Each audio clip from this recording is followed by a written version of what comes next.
우리를 향한 하나님의 철저한 헌신의 비밀을 아는 자의 복됨에 관하여. 교회를 다니면서 제일 오해했던 부분이 내가 하나님을 위해 헌신한다는 생각이다.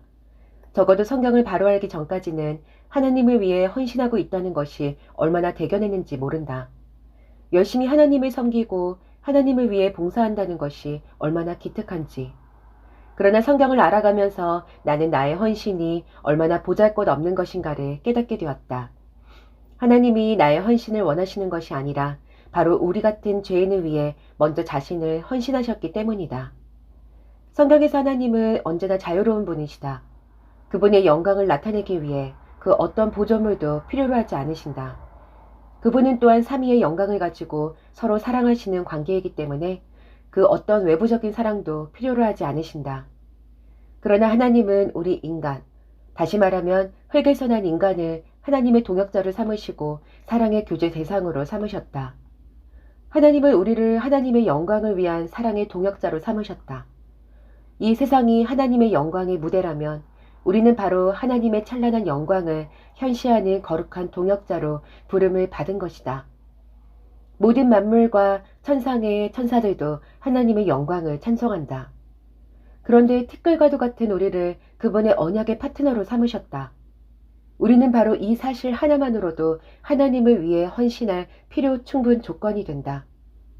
이스라엘의 천막에 함께 하시겠다고 약속하신 하나님은 친히 광야의 천막에 자신의 영광을 나타내셨다.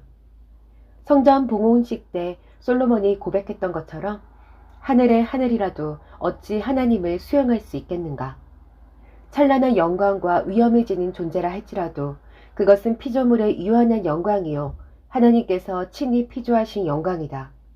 그런데 광야의 천막이 어찌 하나님의 영광의 무대가 될 수 있겠는가? 어찌 하나님의 영광을 드러내는 장소가 되겠는가? 그러나 하나님은 우리와 함께 하시기 위해 광야에 미천하고 초라한 천막에 기꺼이 자신을 낮추셔서 그 백성들과 함께 거하셨다. 그 백성이 누구인가? 하나님을 수없이 거절하고 배도한 파렴치한 백성이 아닌가? 구약에서 하나님을 낮추심은 오히려 섬하게 불과하다. 신약의 하나님은 친히 인간의 혈육을 입으시고 연약한 육신의 모습으로 그의 백성들과 함께 하신 하나님이시다. 하나님의 피조물 되심. 나는 여기에서 숨이 멎는다. 하나님이 친히 죄인된 우리의 혈육을 입으셨다.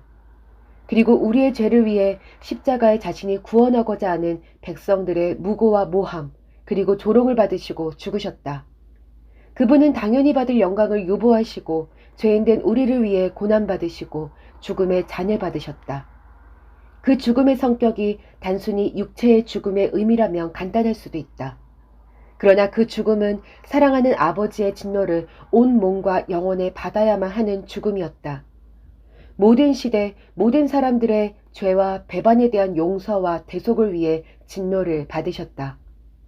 한 사람의 죄와 불순종에 대한 진노의 결과가 지옥이라면 모든 시대, 모든 사람들을 향한 공의의 심판과 진노는 그 얼마나 맹렬하고 혹독할 것인가. 그리고 하나님과 예수님은 어떤 관계이신가? 영원한 사랑으로 하나 되신 아버지와 아들의 관계가 아니신가? 그 영원한 사랑의 관계가 진노와 적대, 그리고 심판의 관계로 돌변한 것이다. 그리고 바로 그 하나님의 진노와 심판을 당하심으로 인간에 대한 구원의 길을 여셨다. 십자가의 예수를 바라보고 믿음으로 구원을 얻게 하셨다. 십자가는 하나님의 백성들의 배반의 상징이요 그 백성들의 구원이라는 역설의 의미를 지니고 있다. 성경을 하나님께서 우리를 사랑하신 열정과 헌신의 러브스토리라고 규정하는 이유가 있다. 바로 그 하나님의 사랑의 깊이와 넓이와 사랑의 시간과 열정을 알게 되면 우리가 하나님께 헌신한다는 것이 얼마나 비천한 것인지를 알게 되기 때문이다. 그렇게 항상 앵무새처럼 이런 고백을 할 수밖에 없는 것이다. 주님, 나는 주님의 사랑의 종입니다.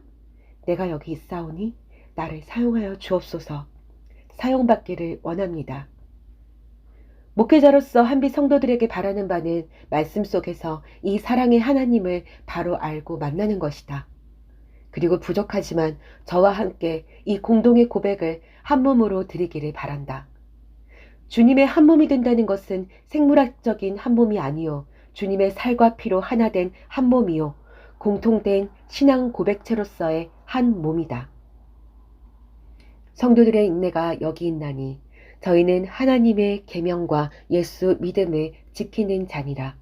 요한계시록 14장 12절 말씀.